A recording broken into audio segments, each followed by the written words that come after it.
কথা তুই আমার মাকে মেরে ফেললি, এমনটাই বলছে এভি। সম্পূর্ণ জানতে হলে চ্যানেলটি সাবস্ক্রাইব করে ভিডিওতে লাইক দিয়ে দেখতে থাকুন। কথা সিরিয়ালের নতুন পর্বে দেখা যাচ্ছে গুহ বাড়িতে প্রবেশ করে জ্যোথিকা এবং সমীরকে স্বামী বলে দাবি করে। সে সমীরের সেকেন্ড ওয়াইফ। একদম সহ্য করতে পারে না গুহবাড়ির কেউ।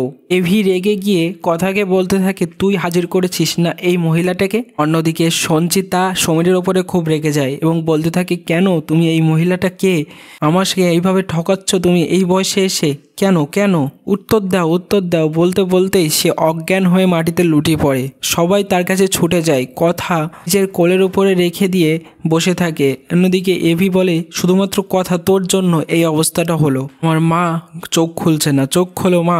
মিস্টার সমীর গুহ, আপনি ওর উত্তর দিন, কেন এরকম করেছেন আপনি? তাই জন্যই বোধহয় আমার মাকে ফিরিয়ে আনতে চাইতেন না এই মহিলার সঙ্গে সংসার করবেন বলে। আর কথা তুই আমার মাকে এইভাবে মেরে ফেললি। এই কথা শুনে তো কথা অবাক হয়ে